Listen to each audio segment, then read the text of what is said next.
Don't be shy, 'cause life won't bring you down too far.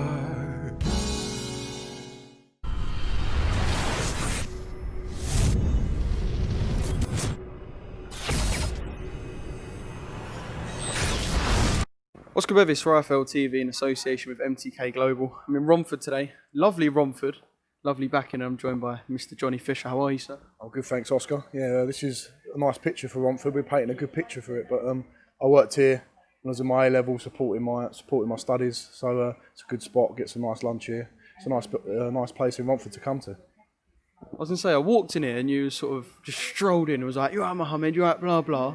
Like you own the place, so you done a little bit of graft here back in the day. Well, it's Rayful's restaurant just outside of Romford in Gideon Park. I've done about 2-3 years here and got some nice food here on my lunch breaks. Enjoyed my time here. I was the ice cream man in the hut over there and had some good memories here, especially when it was boiling hot, working in the heat. But I enjoyed it and I always come back here anyway, my family. So Yeah, because this little camera shot doesn't paint the picture. It could be south of France on its day, it looks like. But yeah, I just thought I'd pop over today. Obviously, signed with Sam Jones and S-Jam Boxing. This is, I'd say, been in the works for quite a while. It was announced quite a while back now, but yeah, we're here. Just first things first, your initial reaction, obviously, delighted you can get the journey underway as well after, I'll say, well, we'll go into your amateur background a little bit, but delighted you can get sort of the pro journey and all the business underway.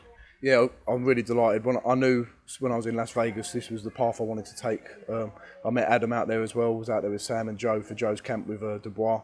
And I just knew from then, this is probably the path I need to take with the sparring. I got out there, the opportunity they gave me, and I'm looking forward to what Sam and Adam can conjure up for me now moving forward. I'm going to come on to the whole Vegas scene in a little bit. Your background into boxing, I hear boxing was sort of a family thing for yourself and your father and your grandfather. Do you want to just enlighten us a little bit into that? Well, my dad was a good amateur boxer. He boxed for the Repton, for West Ham, for the Lion. Where he lived in the Stepney, so East London way, it's a big sort of boxing community. My granddad was a fight fan as well, always involved in boxing. But they never achieved anything massive or great, but where we're from and our community, we love boxing. It's part of our DNA where we are. Would you say you were not forced into it? Because obviously you're doing it now, you love it. I know you love the game, we've been talking for the last 10 minutes about it, but would you say you were pushed a little bit into it? Or was it something that just they sort of left you and saw if it came naturally? Yeah, it was definitely encouraged. I've got 2 other brothers all handy at the boxing as well. They've got different sporting careers. They're both footballers, but it's something we've been encouraged to do because of the values that boxing can teach you, and it can encourage you into discipline and keeping your fitness up. It teaches you basic morals and how to conduct yourself as well. So it's something we firmly believe in is a good part of being a well-rounded young man and gentleman. And you haven't had the most experience as an amateur either, so you're turning pro. I mean, you're 21. There are people who turn pro earlier, 18, 19, but from an experience perspective, you're not the most experienced. Why turn pro now?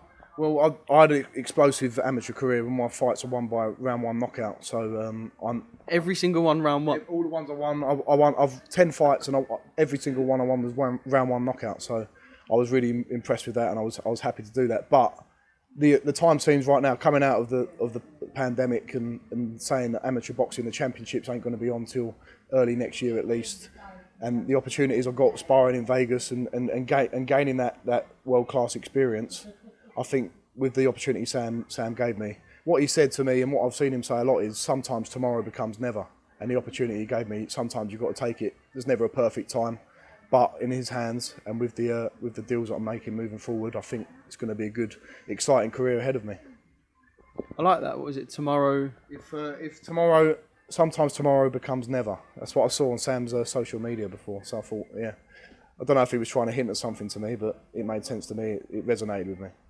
Just blagging, that's all. I'm interested to know that obviously 10 fights, 10 first round knockouts. When you've had 9 fights like that and you go into the 10th, do you have to, is there not a pressure on yourself, but do you go, you know what, let me make it 10, I'm going to aim for a first round knockout, or is it something that did it just sort of come to yourself, like, I'll say naturally? Well, what it is, right, I've only had 4 senior fights, so what it actually is I've had 3 round 1 knockouts as a senior, and the 6 other ones were before I was 15, 14.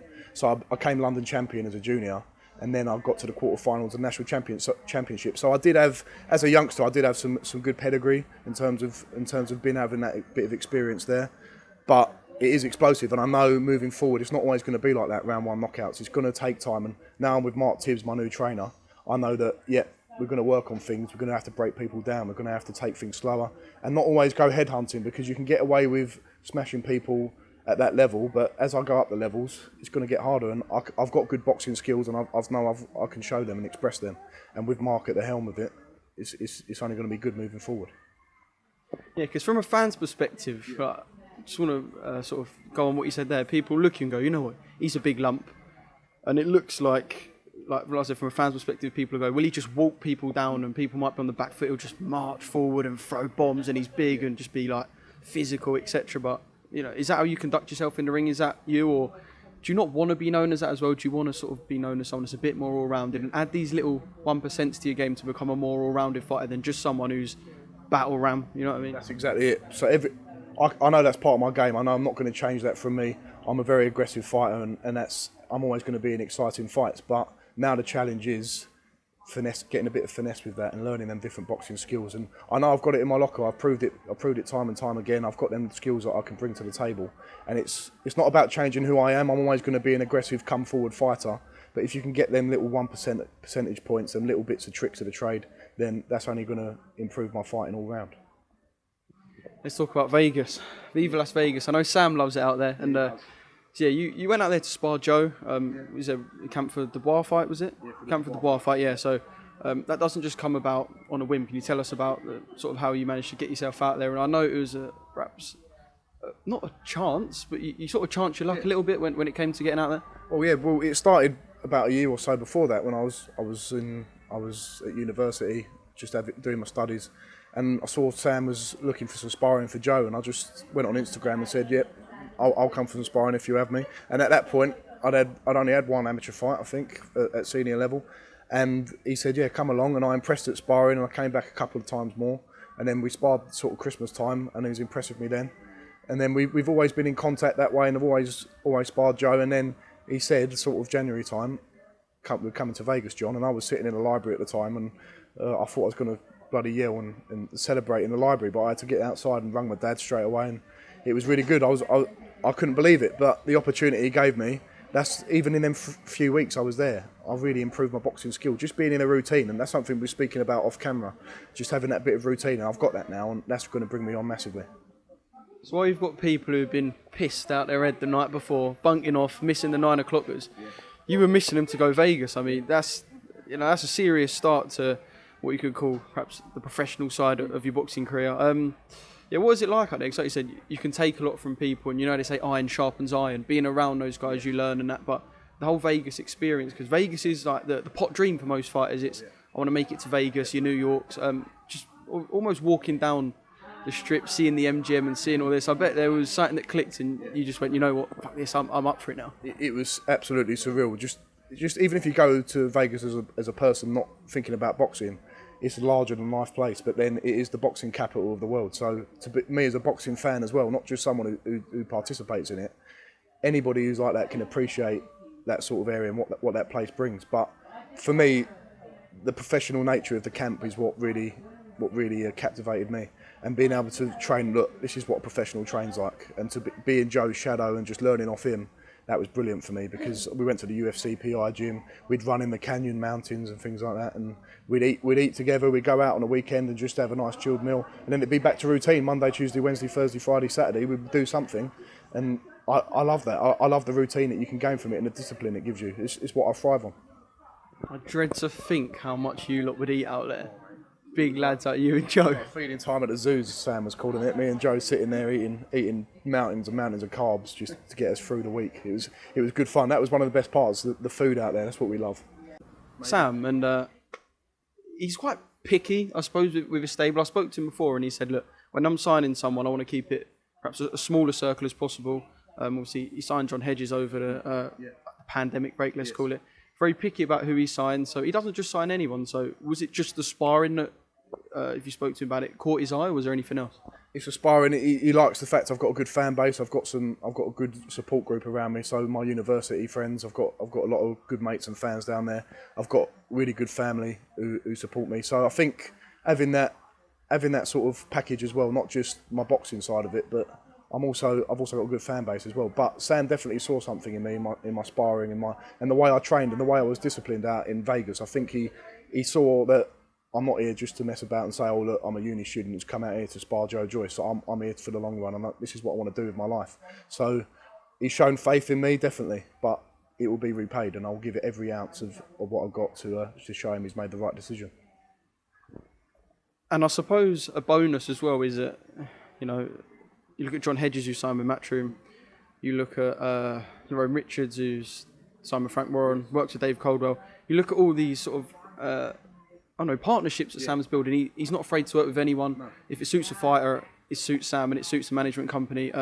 Really, only him and MTK in a business are doing those sort of things. And I suppose that's a bonus that, connection-wise, he's on a good basis with everyone. He talks to everyone. He knows everyone. He's friendly with most people. And he'll always stick up for his fighters first and foremost, and that's what I really liked when I was talking to Sam and Adam in Las Vegas. They have got really much fighter focus first, and then they'll look at they'll work with different promoters. They'll get the best deal for you. They won't just go with a promoter because that's who everyone goes with. They'll do it and look at the best deal for me and for the other fighters. And hopefully he's got a really good deal lined up for me as well, which I'm excited about. Very excited about. I bet you are, because I know that you've signed with a big time promoter and a big time promotional company. Can't announce anything yet. Well, it depends when I put this out. I could announce it, but I'm going to keep myself quiet, keep my lips sealed, and probably this will go out on the Friday, first, so it's at September the 4th. But are you expecting an announcement early next week? Before then, early next week, we're expecting the announcement. So it's really going to make me even more inspired to do well. But for me, the setup I've got now, there's no excuses why I can't give it my 100% and see where I end up. I know I've got lots to learn, but I think I've got the tools, what it takes to get to the top and be a good heavyweight and mix it with the top boys. So, yep, I'm going to need that initial period of building, but the foundations are going to be there for me to rock it and get to the top once and for all. And with Tibbsy backing you as well, anyone who knows Mark just knows he's just he's a diamond, isn't he, Mark? And even for me being around him, I feel like I'm learning when I listen to Mark or when I interview Mark. He's just got that sort of aura about him that he knows everything there is to know, like the boxing encyclopedia, I don't know. But it just sort of strengthens your capacity to go as far in the game even more with Mark backing you. You feel I've only been with him for a week and a half now, but you feel... Is that it? It feels like you've been, like from seeing pictures and that, you've been with him for a while now. Tuesday was this is Tuesday, Thursday today, isn't it? Sorry, I'm losing track. This is my second week with him now. So you just something about Mark, you feel comfortable and you feel reassured, and you know every day you're picking up something new. And with Steve Andrews as well, someone who helps him, and the boys in the gym, Charlie Duffield, James Hawley, all these good guys who are training alongside him, just focused on boxing purely. We're smashing it, and we're going to keep going. And with Mark at the top of it all, is that good structure, and you just got to learn off him. I've just got to focus. Whatever he tells me to do, I will do. And you must look at the journey that he took Dillian on. Obviously, split with Dillian recently before his defeat to Alexander Povetkin. But you must look at that journey and think he'll take someone like Dillian, who says himself, "Look, I was fighting on small hall shows." I remember seeing Dillian before I'd done this at the Troxy against Brian Minto. Yeah. Had a good fan base, but he wasn't at the levels that you see him in now. And Mark's taking him on that journey, and you must think, you know what?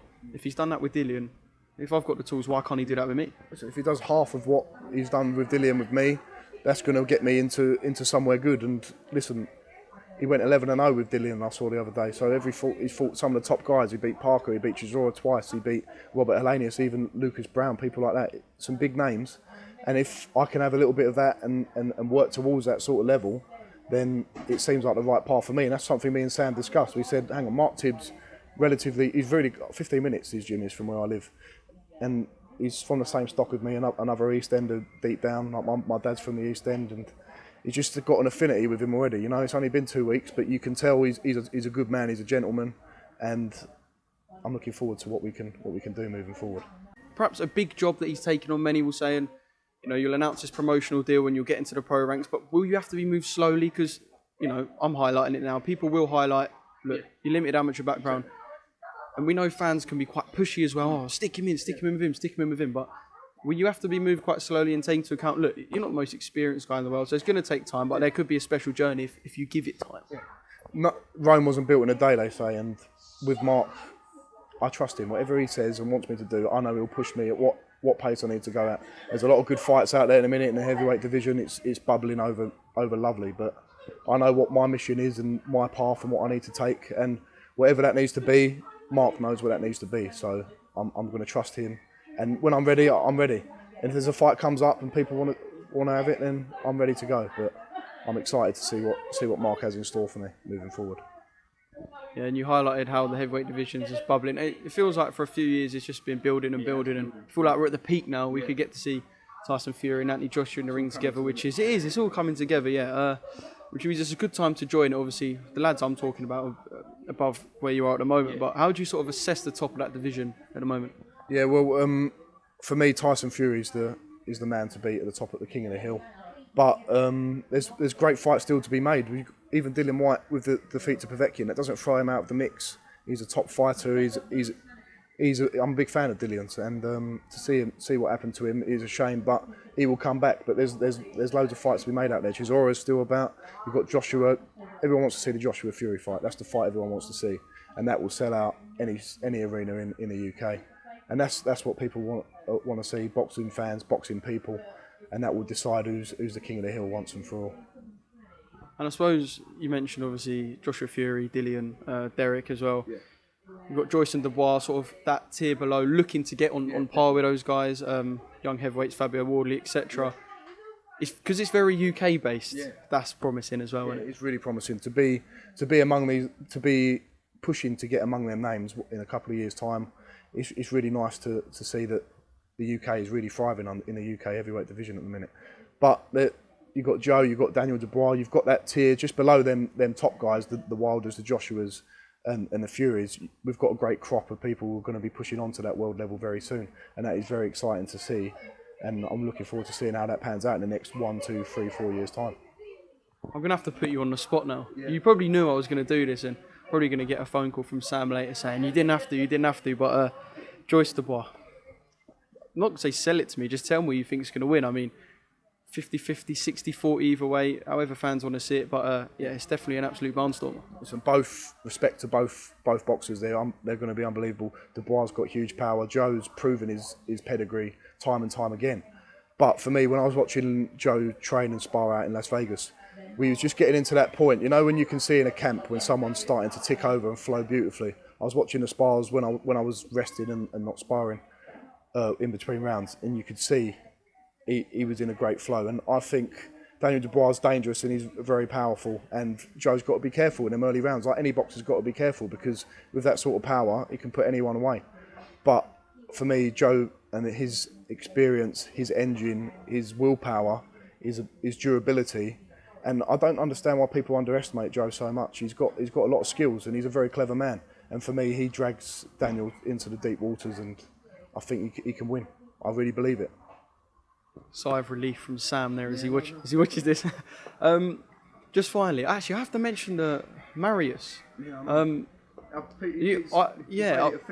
I've heard sort of the story behind it. Just want to tell us for the guys who don't, but just hit me with it. Go on. Yeah, well, I don't know why, because I've got a shaved head and I was coming down to dinner in Las Vegas, and he just started calling me Marius, and then Adam started calling me Marius, Lerone started calling me Marius, and Joe started calling me it. Said I look like an Eastern European type of guy, and I was like, fine by me. I don't mind being called a Polish geezer because I know a few of them, and I'm good friends with a lot of them. So the nickname, they're hard as nails, and I don't mind getting a nickname of being hard as nails. So I don't mind if it sticks. It's a good nickname.